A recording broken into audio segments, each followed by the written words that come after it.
요한복음 5장에서 예수님께서는 예루살렘을 중심으로 사역을 하셨습니다. 요한복음 6장에 이제 들어서서는 사람들이 별로 없는 한적한 갈릴리 바다 동편을 배경으로 일하기 시작하십니다. 이곳에서 예수님은 우리들에게 잘 알려진 오병이어 보리떡 5개와 물고기 2마리로 5,000명을 먹이시는 기적사역을 베푸시죠. 다른 기적사역들과는 달리 이 오병이어 기적만은 마태, 마가, 누가, 요한복음 이 모든 복음서에 기록되었습니다. 각각의 복음서마다 이 기적을 다루는 관점이 차이가 있어요. 마태와 누가는요, 다른 수식 없이 담백하게 기적 사역만을 다룹니다. 또 마가복음은 이 사역을 통해서 그리스도의 사랑의 긍휼하심을 강조합니다. 예수께서 이 큰 무리를 불쌍히 여기셔서 그들을 먹이셨다라고 말이죠. 그리고 우리가 볼 이 요한복음은 이 사건을 기점으로 예수의 사역의 큰 전환점을 맞이한 것을 초점합니다. 예수께서 이 사건을 통해서 자신이 사람들의 육적인 필요를 채우는 존재가 아니라 사람 영혼의 영생을 주시는 생명의 떡임을 분명히 밝히십니다. 그것으로 그동안 예수를 따랐던 그 많은 무리들 대부분이 요한복음 6장에서는 12명만 남지만 예수를 다 떠나게 되는 계기를 맞이한다는 거죠. 정말로 그리스도의 사역의 분기점이 된다는 겁니다. 그 전까지 이 오병이어 기적이 있을 때까지 이 그리스도의 사역은 정말 런칭과 같았어요. 정말 하늘을 찌르듯하며 수많은 자들이 그리스도를 따랐습니다. 그러나 이 기적이 그의 분기점이 되었다는 겁니다. 그래서 요한복음만 이 사역을 유월절과 관련지어서 설명을 합니다. 자, 볼게요.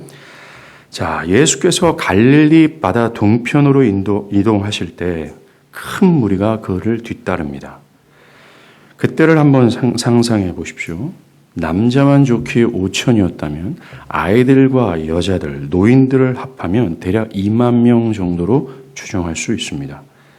아이들은 부모님의 손을 붙잡고 평화로의 길을 걷고 있었을 것이고 어른들은 어떤 기대를 가지고 그 길을 걸었을 것입니다. 그리고 노인들과 병자들, 다른 복음서를 보면 이 오병이어 기적을 베푸시기 전에 예수님께서 갈릴리 동편에서 병자들을 고치셨다라는 기록을 보면 그곳에 수많은 병자들이 찾아왔다라고 볼 수 있죠. 또 병자들은 그들을 사랑하는 자들의 부축을 통해서 걷고 있습니다. 이들의 마음엔 자신의 병이 나을 것이라는 기대감을 풀고 있어요. 그 큰 무리들은 어떤 기대감 속에서, 어떤 흥분 속에서 막 뒤를 따라가고 있다는 겁니다. 이 큰 무리가 예수를 뒤따르는 모습을 상상해 보십시오. 매우 큰 장관일 겁니다. 예를 들어볼까요? 저기 성신여대 입구에서부터 그리고 저 아리랑 고개에서 약 2만 명 정도 추정되는 수많은 사람들이 성경책을 자신의 염통에 딱 끼고 아이들과 손을 잡고 사랑의 담소를 나누며 그 영광의 예배를 드리고자 우리 교회로 몰려든다는 걸 상상해 보십시오. 하나님을 사랑하는 사람이라면 그 장면만 봐도 심장이 두근거릴 거다. 저는 분명히 확신합니다. 그러나 오늘 본문은 이 큰 무리가 예수를 따르는 것을 긍정적으로 보지 않습니다. 이들이 예수를 따르는 이유를 본문 2절이 설명해요. 병자들에게 행하시는 표적을 보았기 때문이다라고 얘기합니다. 이 많은 사람들은 이미 예수님께서 다른 곳에서 병자를 또 기적 사역을 베푸실 때부터 줄곧 습관적으로 따르면서 그가 행하는 표적을 가까이서 보았던 사람이었습니다. 예수께서 38년 된 병자를 고치실 때 그들은 가까이서 그것을 봤습니다. 예루살렘에서 기적 사역을 행할 때에도 이 무리들은 가까이서 그것을 봤습니다. 그것을 보면서 그때부터 줄곧 지금까지 이 많은 무리들이 예수를 뒤따르고 있는 거죠. 요한복음 저자는 이 많은 무리들이 예수를 따르는 이유에 대해 부정적인 입장을 취합니다. 그들이 예수를 따르는 이유가 예수가 요한복음 5장에서 자신의 존재를 밝혔잖아요. 나는 하나님과 동등하신 하나님의 아들이며 또한 그를 믿는 자들은 영생을 얻는다는 것을 분명히 밝혔어요. 그런데 그들이 그 예수를 따르는 것이 예수가 자신의 존재를 밝힌 이유 때문에 그를 따른 것이 아니라는 겁니다. 즉 허물과 죄로 죽은 자신의 비참함을 깨닫고 이 죄에서 자유케 할 그리스도를 믿음으로 그 은혜에 전율하여 죽기까지 그분께 순종하고자 그를 따른 것이 아니라는 겁니다. 그들이 예수를 따른 이유는 표적 때문이었어요. 그 표적으로 자신의 유익과 배부름을 위하여 그를 따랐다라는 겁니다. 마치 타락한 아담이 가지고 있었던 죄악의 원성이 있잖아요. 뭡니까? 자기를 영화롭게 하고자 하는 욕망을 채우고자 예수를 뒤따랐다라는 거예요. 그들의 동기는 악했다라는 겁니다. 그들의 동기는 타락한 본성이 근거했다라고 얘기하고 있어요. 그 타락한 본성이 다 왁스처럼 지워지지 않은 채 그 타락한 본성을 가지고 예수를 뒤따랐다라는 거예요.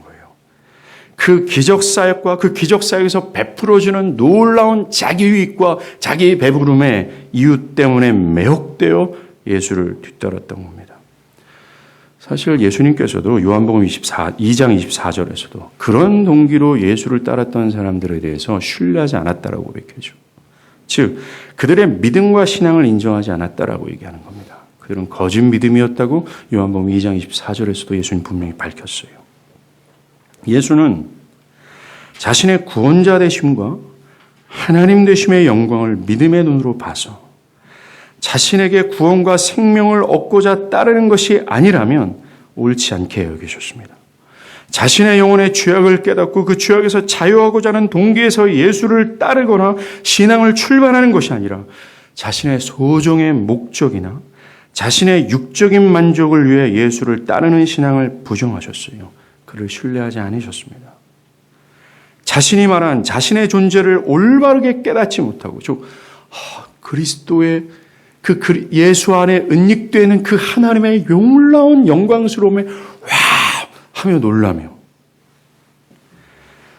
그 예수가 자신 스스로를 계시했던 것을 깨닫지 못하거나 또한 자신이 제시한 신앙의 동기나 과정이 아니라면 그를 인정하지 않으셨다는 거예요. 즉 쉽게 말해서 진리를 따르는 신앙이 아니라면 그를 옳지 않다 여기셨다는 겁니다. 예수님도 오늘 본문에 나오는 큰 무리를 직접 보시며 이렇게 말씀하셨습니다. 6장 26절이죠. 내가 진실로 진실로 너희에게 이르노니 너희가 나를 찾는 것이 표적을 본 까닭이 아니요 떡을 먹고 배부른 까닭이다 라고 얘기합니다. 그들은 예수의 하나님 되심과 그리스도 되심 때문에 따른 것이 아니에요. 그래서 자기를 부정하며 죽기까지 그리스도께 복종하고자 하는 마음으로 따랐던 것이 아닙니다. 그저 예수님이 말씀하신 것처럼 예수의 여러 표적들로 인해 나타나는 떡 하나 얻고자 자신이 배부르고자 예수를 뒤따랐다라는 거예요. 예수께서 왜 기적과 표적을 보이셨습니까? 그 놀라운 기적을 베푸시는 이유가 뭡니까? 당신이 그리스도며 하나님의 아들인 이 유일무이한 구원자이심을 밝히시고자 이 복음서에서 수많은 기적과 표적을 행하셨어요. 그런데 그 사람들은 지금 따르는 이 큰 무리들은 기적과 표적을 일으키시는 그리스도의 목적을 깨닫지 못하고 그저 기적과 표적 자체에만 집중했다라는 거예요.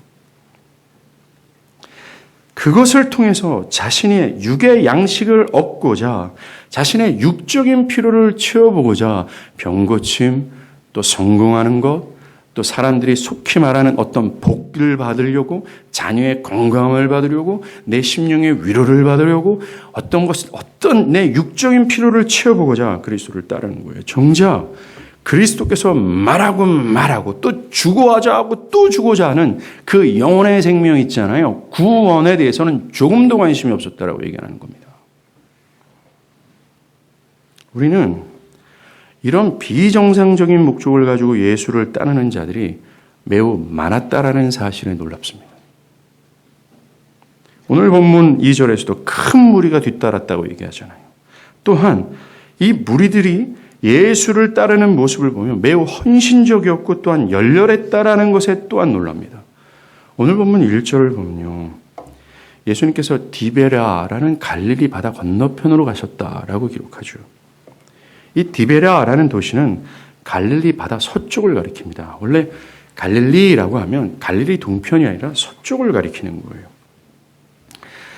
예수님께서 그 반대편으로 가셨던 이유는 사실 제자들과 깊이 있는 담소를 나누고자 하는 목적으로 그곳에 가셨습니다. 그래서 사람들이 별로 없는 한적한 곳을 찾았던 거예요.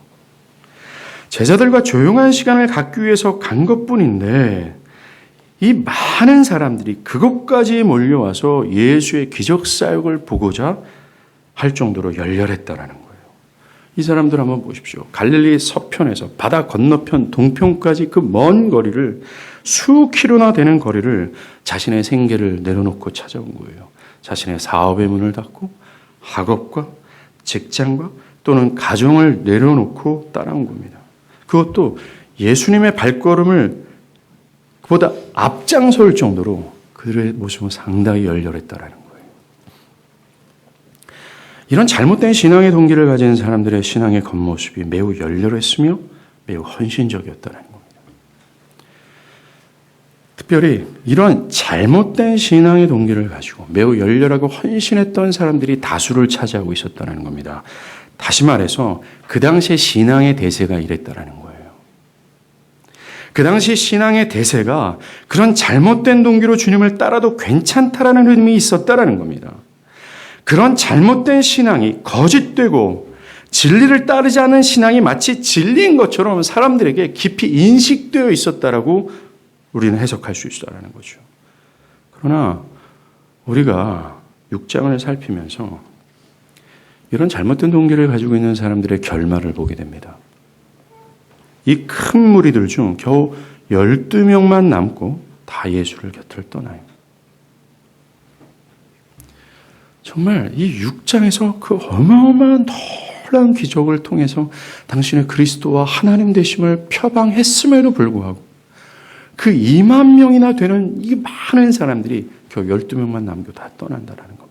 즉 그 12명만 진리와 부합한 참된 신앙의 길에 들어서서 구원을 받았다라는 얘기로 결말을 맺죠.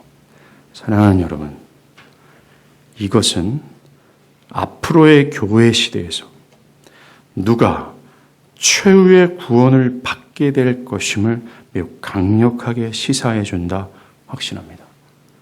오직 소수의 무리라는 거예요. 요한복음은요, 다른 복음서와 달리 이 기적을 다루면서 단순히 어떤 기적만을 집중하지 않습니다. 이 기적을 통해서 예수가 누구시며 또 그가 행하신 이 기적 사역을 통해서 계시하는 것이 무엇인지를 말하는 것을 목적으로 합니다. 즉 예수가 영생을 주는 존재라는 것. 예수는 하나님께서 단순히 사람들의 육적인 떡을 주고자 보낸 존재가 아니라 예수는 하나님께서 그의 백성들에게 생명을 주는 떡으로서 하나님께 보냄을 받은 존재라는 것을 부각시켜요. 하지만 6장에서 예수님은 나중에 우리가 볼게 되지만 자신이 하늘에서 오는 떡이며 또 생명의 떡이며 나로 말미암지 않고는 절대로 영생을 얻을 수 없다는 것. 나는 너희들이 바라는 그 육적인 필요를 채우는 존재가 아니야. 나는 영생을 주는 존재야 라고 밝히고 또 밝혔는데요. 그 이야기를 듣고 사람들이 뭐라 하는 줄 아십니까? 저 인간이 뭔 소리를 하는 거야. 아무리 들어도 어렵다. 야, 못 알아듣겠다. 따분하다. 즉 그들은 자신들의 필요에 예수가 부합되지 않자 가치없이 버리는 거예요. 더 이상 그를 따라다니지 않았다라는 겁니다. 이들은 생명의 떡을 얻고자 예수를 따른 것이 아니라 육적인 배부름을 위해 예수를 따르는 거예요. 결국 이들의 결말이 이거였어요. 주를 떠나는 겁니다. 배교였다라는 거죠. 심지어 예수의 제자들 중에서도 예수를 떠난 사람들이 있을 정도예요. 따라서 이 사건은 예수의 사역의 분수령 전환점이 됩니다. 이 사건을 통해서 예수의 사역이 실패한 것이 아니라 예수를 따르던 자들이 실패한 것임을 보여주게 됩니다. 즉 진리에 부합한 신앙, 진리를 따르는 신앙, 잘못된 동기에서 나오는 그런 신앙의 결말은 결국 이렇게 실패하게 될 것임을 분명히 말해요. 하지만 마지막에서 소수인 12명이 그리스도를 따르는 것을 보여주시면서 우리에게 희망의 메시지를 전해줍니다. 오늘 본문은 우리 자신들에게 여러분 각 개인이죠. 여러분이 12명에게 속해 있는지 아니면 이 큰 무리에 속해 있는지를 챌린지 도전합니다. 사실 요한복음 6장을 우리가 몇 주에 걸쳐서 아마 꽤 오래 볼 것 같은데요. 계속 보게 될 때 끊임없이 요한은 우리에게 이것을 묻게 될 겁니다. 피하지 말고 또 이 물음 속에서 나의 신앙을 포기하는 것이 아니라 돌이키고 회개하는 여러분들이 되기를 정말 바랍니다. 아까 본 것처럼 우리는 잘못된 동기를 가지고 예수를 따르는 자들이 매우 많다라는 사실에 놀랐습니다. 또한 이 잘못된 동기에서 예수를 따르는 사람들의 신앙의 모습이 헌신적이고 열렬했다라는 사실 때문에도 또한 놀랐습니다. 그리고 그 당시 신앙의 대세가 그런 잘못된 동기로 주님을 따라도 괜찮다라는 흐름이 있었다라는 것, 그런 잘못된 신앙을 마치 진리인 것처럼 여기는 것이 신앙의 대세였다라는 사실로 또 놀랐습니다. 그러나 이런 신앙의 양상은 오늘날도 별반 차이 없다라는 것을 말씀드리고 싶습니다. 오늘날에도 주를 따른다고 생각하는 사람들이 교회 안에 많습니다. 나는 신자고 나는 예수를 믿으며 나는 주님의 제자입니다 라고요. 오늘 본문에 큰 무리들처럼 매우 많습니다. 문제는 이 사람들이 교회에 다니는 동기, 예수를 예배하고 교회를 섬기며 자신이 예수를 따른다고 고백하는 그 동기가 예수께서 의도한 것과는 다르다라는 거예요. 정말로 자신이 죄악으로 하나님과 단절되었다라는 사실에 절망하고 두려워하며 이런 저주스러운 상태에서 나를 구원할 그 그리스도를 깨닫고 그를 진심으로 나의 마음과 뜻과 정성을 다해서 그를 부여잡는 그 믿음으로 신앙을 출발하고 자신의 모든 것을 다 희생하면서 나를 대신해서 하나님의 형벌을 받아 죽음으로 나를 구원하셨다라는 그 구원의 은혜에 전율하여 자기를 다 부인하고 죽기까지 그리스도를 순종하고자 하는 그런 신앙의 열망과 의도가 없다라는 거예요.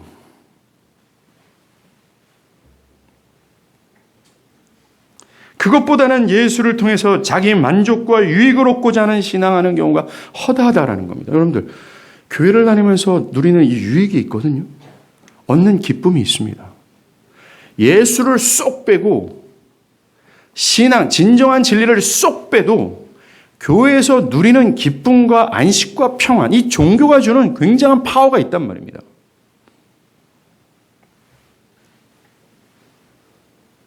그러한 것들을 얻고자 신앙하는 경우가 허다하다라는 거예요.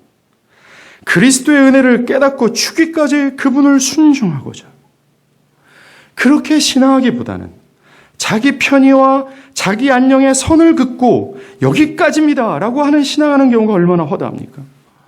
그들은 눈먼 바디메오처럼 다윗의 자손 예수여 나를 좀 불쌍히, 즉 뭐예요? 자신의 죄됨과 자신의 여호와의 총에 들지 못할 부패하고 죄악되고 죽어마땅한 죄인이라는 사실을 깨닫고 저 예수만이 나의 살 길이라는 사실을 확신하며 다윗의 자손 예수여 나를 좀 불쌍히 여기소서. 다른 사람들이 시끄럽다 하니까 더욱 소리질러 가로되 다윗의 자손이여 나를 불쌍히 여기소서라고 하는 믿음으로 출발하지 않았다라는 거예요. 사도행전에서 베드로의 설교를 듣고 어찌할꼬 형제들이여 우리가 어찌하면 구원을 받을 수 있습니까? 라고 하면서 자신의 구원과 회심을 위해 진지한 근심과 고민도 없이 신앙을 출발하는 사람들이 너무 많다라는 거예요. 그렇게 출발했음에도 불구하고 여전히 그들은 이 은혜를 사모하지 않는 거예요. 오늘 본문의 많은 사람들처럼 대부분 사람들은 어찌어찌하다가 교회를 다녔습니다. 또는 과거의 어느 희미한 시점에서 자칭 은혜라는 것을 느끼고 신앙하기 시작했어요. 그리고 교회를 다니면서 그리스도를 아는 지식의 기쁨보다는 또한 그리스도를 아는 지식으로 나아가고자 하는 그 자체의 목적도 없고 그리스도를 따르기 위해 자기를 부정하고 인내하며 구원을 이루라는 명령에 매우 무색해지고 그냥 다니는 겁니다.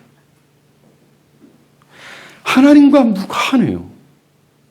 여러분들 우리를 냉철하게 한번 보십시오. 주변을 한번 냉철하게 돌아보십시오. 하나님과 무관하게 교회를 다닙니다.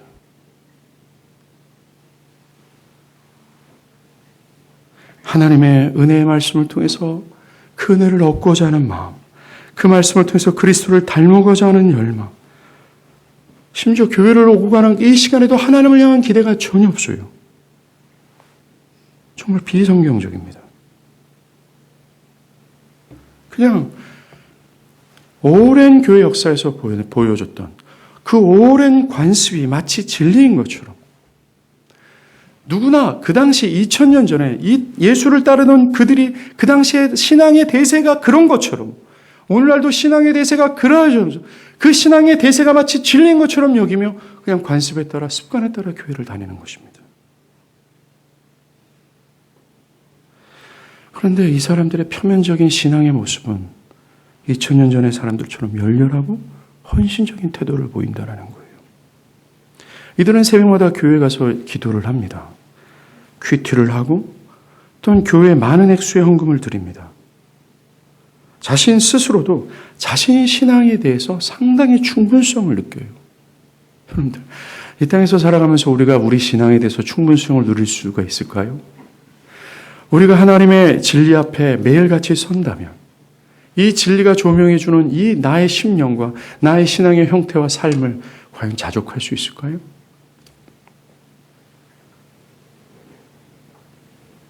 이들의 신앙과는 마음을 가만히 들여다보면 우리가 지금까지 말하는 그 예수의 의도가 없어요.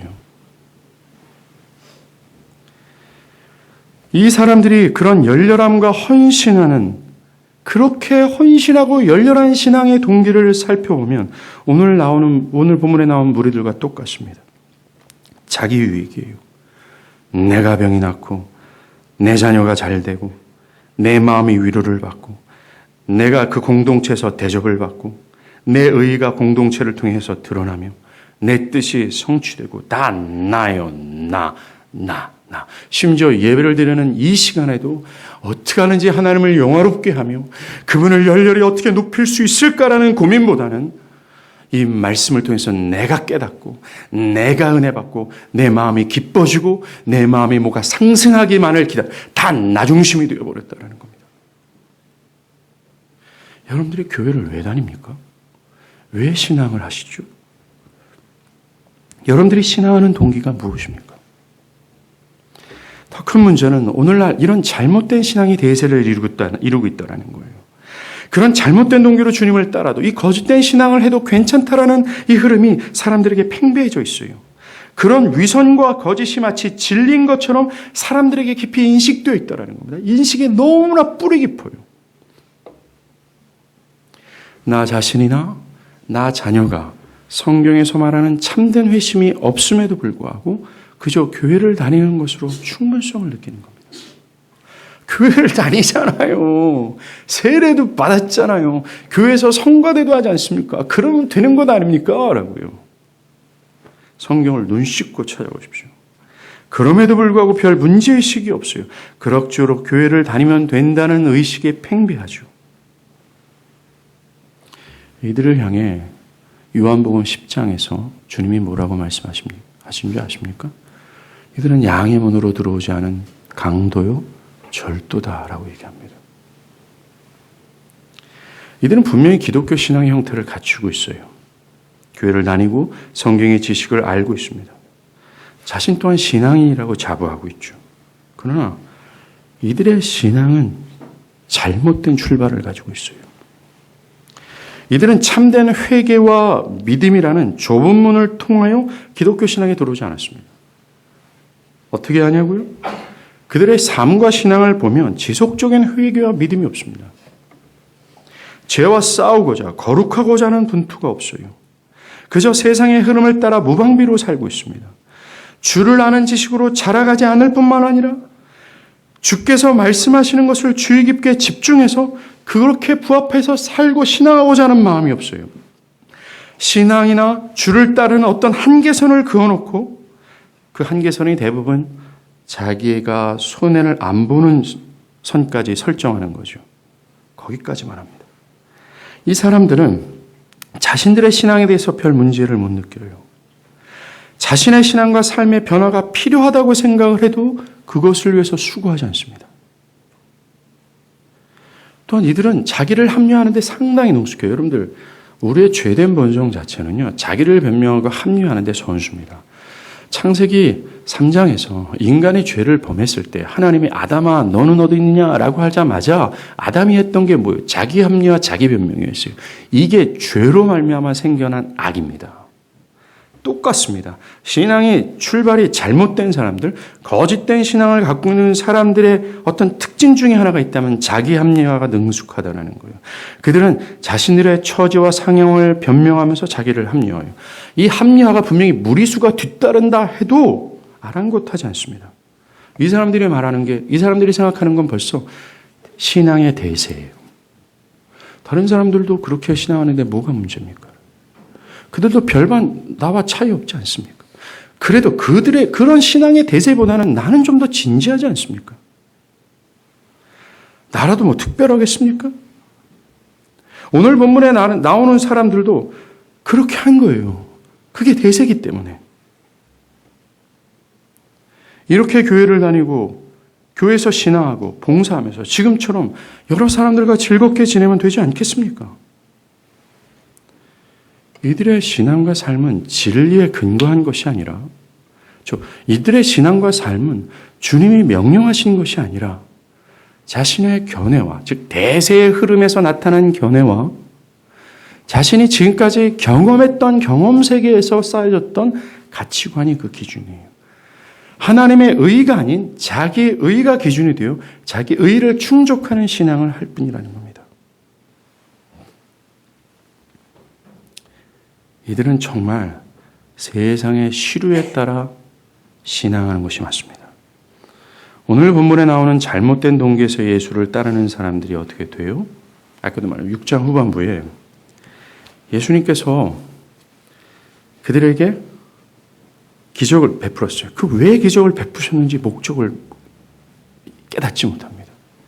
야, 내가 진짜 너희들이 필요한 생명의 떡이야.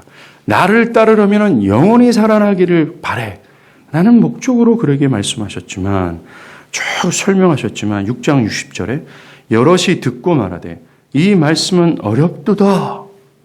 누가 들을 수 있느냐 하면서 더 이상 이 떡이 생길 것 같지 않자 예수를 버려요. 자신에게 해가 될 때는 뒤로 물러나고 반대가 되면 열심을 품습니다. 자신의 감정에 충실하고 자신의 환경에 맞는 신앙을 추구하죠. 시편 기자가 이들에 대해서 뭐라 그래요? 악인이라고 얘기하면서 그 악인은 오직 바람에 나는 겨와 같다라고 얘기합니다. 이 겨는 알곡에 비해서 가볍습니다. 그래서 이렇게 턱 채를 치면 겨는 후 나르죠. 이쪽에서 바람이 불면 저쪽으로, 이쪽에서 바람이 불면 저쪽으로 가는 거죠. 그것처럼 이 악인은 세상의 기류에 환경이나 감정이나 어떤 상황에 쉽게 흔들립니다. 하나님을 섬기다가도 가나안 족속이 가지고 있는 그 우상이 매력적으로 보이면 그 우상이 나에게 복을 줄 것 같으면 그 우상을 택하는 거죠. 또 하나님을 진중하게 신뢰하고 의지하기보다는 때로는 애굽을 의지하고 때로는 아수르를 의지하죠. 여기저기 기웃거린다는 겁니다. 내가 못 먹어도 내가 죽어도 좋습니다. 그 하나님을 맹렬히 의지하고자 하는 그런 신뢰와 담대함이 없어요. 엘리야가 이스라엘 백성들에게 뭐라고 얘기합니까? 너희가 언제까지 하나님과 바알 사이에서 머뭇머뭇하려느냐. 갈팡질팡하지 말아라. 좀 더 이상 왔다 갔다 하지 마. 언제까지 그렇게 할 거냐라고 하지 않습니까? 이 악인은 시대의 흐름이나 경향에 쉽게 동조하고 그것에 흔들립니다. 주님을 따라가더라도 이것이 자기에게 불리하게 되거나 불이익이 될 것 같으면 주님을 버리는 가룟 유다의 모습을 보인다는 거죠. 여러분, 세상의 흐름과 분위기가 뭐예요? 오직 내 유익과 영광을 위해 선택하고 결정하는 의지와 본성을 따르는 것 아닙니까? 내 고집과 나의 가치관을 의로 여기는 거잖아요. 이런 세상의 흐름과 동조해서 신앙한다라고 얘기하는 거죠. 나의 자녀가 손해를 안 입는 수준 안에서 나의 자존심을 지키는 선까지 나의 재산과 생명이 위협을 받지 않은 상황까지만 주를 섬기는 겁니다. 이게 오늘날 교회의 시류며 사회의 시류 아닙니까? 개인주가 팽배하죠. 자신에게 피해가 오는 것 같으면 사람들은 오늘 이 배를 타고 내일을 저 배에 옮겨 탑니다. 심지어 교회를 선택하고 떠나기도 하죠. 현대 교회 안에 있는 사람들도 옛 이스라엘처럼 이런 세상의 시류와 하나님 사이에서 갈팡질팡하는 거예요. 철로역정에서 오래전에 예를 들었던 이쪽 저쪽이라는 예를 한 번 더 들겠습니다. 철로역정에서 이쪽 저쪽이라는 사람이 나옵니다. 이 사람은 신앙이 시대의 흐름과 상황에 따라 변하는 것이 지혜롭다고 주장하는 사람이에요. 그가 이렇게 말합니다.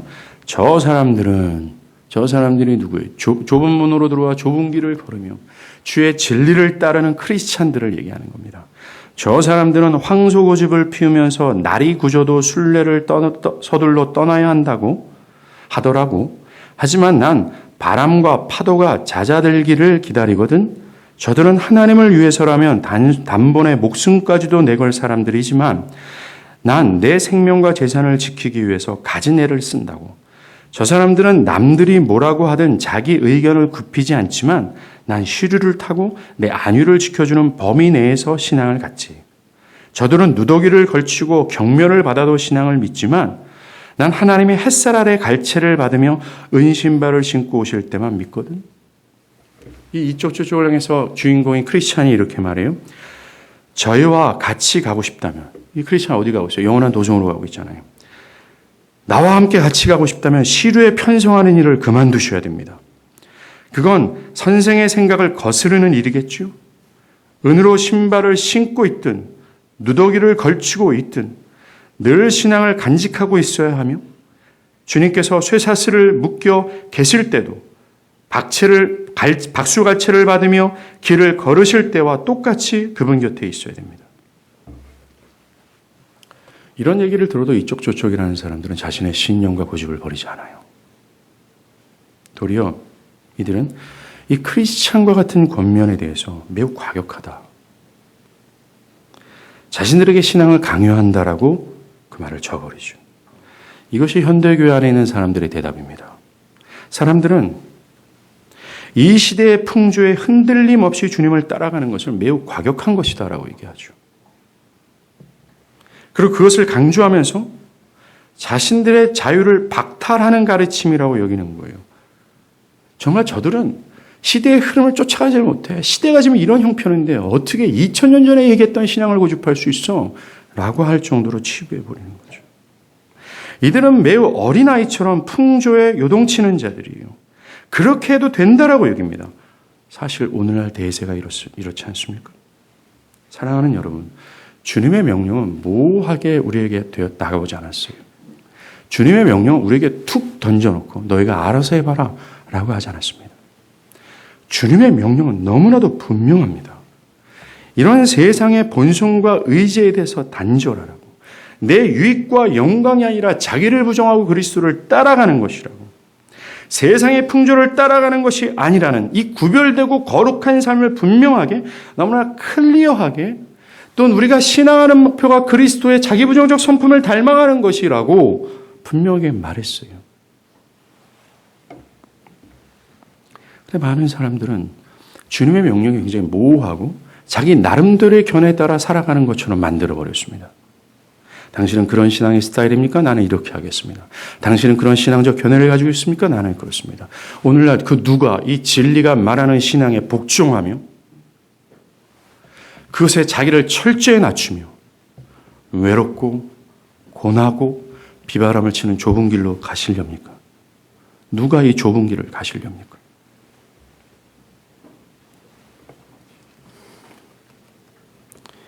정말로 요한복음 6장에 말하는 신앙의 대세가 이렇습니다. 교회 역사는요, 오늘 본문에 나오는 이 현상이 줄곧 이어진 역사였습니다. 예수께서도 마태복음 7장 13절에 좁은 문으로 들어가라. 멸망으로 인도하는 문은 크고 그 길이 넓어 그리로 들어가는 자가 많고 영생으로 인도하는 문은 좁고 길이 협착하여 찾는 자가 적다. 라고 하실 정도였어요. 또 요한복음 13장에서 어떤 사람이 예수께 이렇게 여쭤보는 거예요. 주여, 구원을 받을 자가 적으니까? 라고 묻자 예수님은 누가복음 13장 24절에 좁은 문으로 들어가기를 힘쓰라. 내가 너에게 이르노니 들어가기를 구하여도 못하는 자가 많다라고 말할 정도로 진정한 구원을 받을 자가 적다라고 말씀하셨습니다. 정말 잘못된 신앙의 대세는 계속 이어질 거예요. 우리 자녀의 세대에서도 우리 자녀의 자녀 세대에서도 이 잘못된 신앙이 대세를 이룰 것이 분명합니다. 대부분의 사람들은 오늘 본문에 나오는 사람들처럼 넓은 문으로 들어갈 거예요. 자기 편의, 자기 안녕, 자기 유익을 위해 하는 신앙으로 들어갈 거라는 겁니다. 그러나 오직 적은 무리들만, 요한복음 마지막에 나오는 이 12 제자들만 예수를 진정성 있게 따른 것처럼 오늘날 교회 시대에도 앞으로의 세대에서도 소수만이 그렇게 될 게 분명합니다. 저는 확신합니다. 그리고 제가 존경했던 위대한 설교자들의 그 설교자들을 닮았던 닮고 싶었던 그 선조들의 설교자들도 동일한 메시지를 전했어요. 여러분 어느 문으로 들어갈 겁니까? 넓은 문입니까? 좁은 문입니까? 일시적인 안녕을 위해서 영원한 것을 보지 못하고 타락한 나의 본성을 따라 내 유익과 목적에 최적화된 이 거짓된 신앙을 따르렵니까? 아니면 힘쓰고 애쓰고 진리에 부합한 신앙을 하시렵니까? 겉모습이 매우 열렬한 신앙 형태를 가진다 해도요, 그것이 진리와 무관하다면 옳지 않습니다. 사람들은 성경의 진리와 무관하게 그저 신앙적 열심을 품으면 괜찮다라고 여겨요.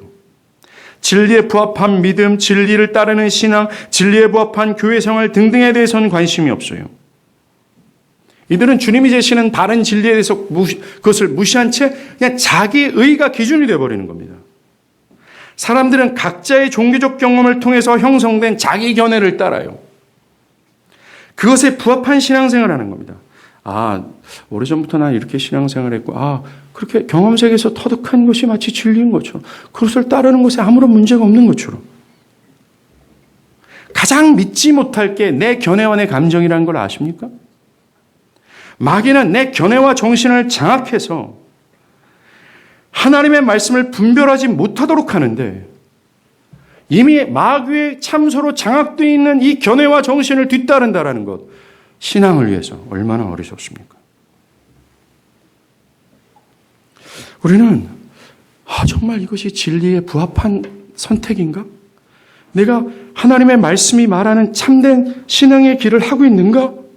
이 결정이 과연 하나님의 뜻인가? 이것을 묻지 않습니다. 참된 신앙은 진리와 무관하지 않고 기필코 부합되어야 돼요. 그 모든 것이 진리를 따르는 것이 되어야 된다는 겁니다. 오늘 본문에 나오는 마른 무리가 이것이 잘못된 거예요. 그들은 예수가 말하는 진리대로 따르는 것이 아니라 스스로가 만든 것을 따른 겁니다. 오늘 성경은 우리에게 이것을 경고하는 거예요. 진리는 여러분의 견해나 종교적 열심으로 대체할 수 없어요. 오늘날 여전히 이 진리는 공격을 받습니다. 오래전부터 공격을 받아왔듯이. 그리고 거짓된 진리는 나의 죄된 본성에 상당히 매력적이고 설득력이 있어요. 교회가 성장하기 위해서 사람들이 불편해하는 것을 말하지 말라고 합니다. 오늘날 세대는. 거친 십자가나 회심과 같은 오래된 복음은 현실에서 힘들게 살아가는 사람들에겐 부담이 되는 메시지니까 빼버리라고 합니다. 그래서 실생활에 필요한 것을 전하라고 말하죠. 그리고 오늘날 교회 안에 있는 사람들은 기독교 메시지가 너무 엄격해서는 안 된다라고 생각합니다. 교회 안의 설교는 그저 세상 문화에 친숙하고 시대 정신에 민감한 사람들에게 상당한 인기를 얻어야 된다라고 생각을 하죠. 이들이 그렇게 말하는 목적이 뭐예요? 다 교회 성장 아닙니까? 그렇게 해야 사람들이 교회에 많아진다라는 거예요. 성경을 눈 씻고 찾아봐도 교회에 사람들이 많아지라고 목표를 가지라는 권면이 단 한 군데도 없어요. 우리가 하나님의 진리를 전하면 진리를 배고파하고 하나님께서 태초전에 택한 그 하나님의 사랑하는 백성들은 이 진리를 배고파하며 목말라하며 모여들 거예요.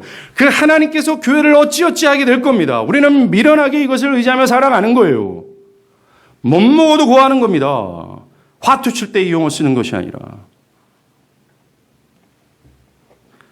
많은 무리들 중에 나 또한 이 무리에 속하지 않았는가?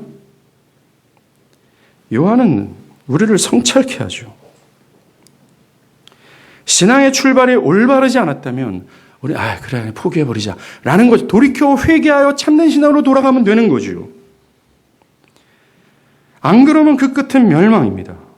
참된 신앙은 이어지는 구절에 있는 유월절이 가까이 왔다. 여기에 상당히 상관이 있어요. 유월절이 뭐예요? 출애굽한 사건을 기념하는 것 아닙니까? 어린 양의 피를 문설주에 바른 집에 첫 태생은 죽지 않고 살 수 있었던 그 사건으로 인해 그들이 애굽했잖아요. 그것을 기념하는 절기입니다. 이 유월절만큼 그리스도가 누군지, 그리스도께 죽음과 희생으로 나타나는 결과가 어떤지를 아주 제대로 예표한 것이 없을 정도로 상당히 그리스도와 그리스도의 십자가의 구속을 잘 예표하는 절기다라는 것을 강조하고 싶습니다. 정말로 유월절은 우리를 죄와 사망으로부터 건져주는 영생을 모형적으로 가장 대표적으로 표현한 거예요. 요한이 5,000명을 먹이는 이적을 앞두고 이 유월절을 언급해요. 다른 복음서와 달리 유별나게 이 점을 두각시킨다는 겁니다. 그리고 이 이적은 요한복음 6장 중반부터 생명의 떡에 대한 설명을 유발케 해요. 거기서 예수님은 자신이 사람들의 육적인 떡을 주는 자가 아니라 자신의 살이 세상의 생명을 위해 주어져야 하는 참된 양식, 영생을 얻기 위해서는 반드시 먹어야 될 떡이라고 말씀하세요. 이것과 유월절이 결부되는 것 아닙니까? 죽지 않고 살기 위해 어린 양의 피를 의지했던 것처럼. 죽지 않고 살고자 한다면 생명의 떡인 나 예수를 먹어야 돼 라고요. 이것이야말로 그리스도께서 우리에게 제시하는 참된 신앙이 아니겠어요? 예수를 자신의 육적인 필요를 채우는 육적인 떡으로 인식해서는 안 되고 그가 죽음 마땅한 이 죄의 심각성 안에 있는 나를 구원할 유일한 구원자라는 사실을 믿음으로 그가 현존에 있는 내 자신이 죽어있는 나와 밀접한 관련이 있다는 사실을 믿음으로 신앙은 시작돼야 돼요. 믿음으로 출발해야 된다는 겁니다. 성경에서 말하는 진짜 믿음 그거 있잖아요. 그가 죄와 허물로 죽은 나와 밀접한 관련이 있다는 사실로 바디메오가 믿었던 것처럼 그래 할 때 우리는 주님이 요구하시는 자기를 부인하고 주님께 죽기까지 따라갈 수 있는 그분을 기쁨으로 순종하고자 하는 그 열망과 변화된 본성을 가질 수 있게 되는 거예요. 세상의 시를 거스리며 내 견해와 정신을 왁스처럼 녹이며 온전히 주님의 말씀을 따라가는 신앙이 된다는 겁니다. 오늘 본문에 나오는 무리들은 지금 그리스도 예수를 너무나도 명쾌하게 예표하고 있는 유월절을 앞두고 있어요. 여러분들 이 유대인들이 유월절을 몇 년 동안 지킨 줄 아십니까? 2000년 동안이에요. 2000년 동안 하나님이 유대인들에게 오실 그리스도와 그리스도의 희생과 그 희생을 통해서 나타나는 결말을 말하고 또 말했어요. 그 오랜 동안 그들은 듣고 또 들었다라는 겁니다. 그런데 무지예요. 2000년 역사를 통해서 이 유월절을 말했음에도 불구하고 그 그리스도의 진정한 존재를 말했음에도 불구하고 그들은 뭐예요? 그거 싫어요. 나는 내가 좋아하는 메시아 있잖아요. 내가 추구하는 그리스도 있잖아요. 난 그거를 택할 거예요. 라고 미련하게 고집을 하는 겁니다. 이 헌심스러운 모습이 어디 있어요? 이게 우리의 모습 아닙니까? 진리와 하나님의 말씀이 여러분들의 일평생 동안 들리고 여러분들의 가슴을 치고 여러분의 귓가에 쟁쟁하게 울려 퍼지고 그 진리에 부합되는 신앙과 삶을 살아가야 된다는 얘기를 그 2000년의 역사 동안 길게 얘기한 것처럼 여러분들이 일평생 동안 말하고 또 말했는데도 여전히 고집해요. 그 스탠스를 그대로 고집하는 겁니다. 어떻게 하렵니까? 우리는 유월절에 말하는 그리스도를 따라가야 되지 않아요? 그분만의 소망입니다. 그렇게 할 때만 여러분의 미래는 기쁨과 소망이 되는 거예요. 그렇지 않은 것 자체가 이미 주님을 떠난 것이라는 사실을 믿길 바랍니다. 배교라는 거죠. 여전히 교회 안에 있어요. 그것은 그렇게 있어도 그것은 예수께서 요한복음 2장에서 신뢰하지 않는 믿음, 거짓된 믿음이 되어서 결국 파멸을 받게 될 거예요. 회개하며 돌이킵시다. 그리고 요한복음 6장에서 주영창 말씀하시고 우리를 두들겨 대시는 주 앞에 돌이켜 자유를 얻는 여러분들 되길 간절히 바랍니다. 기도하겠습니다.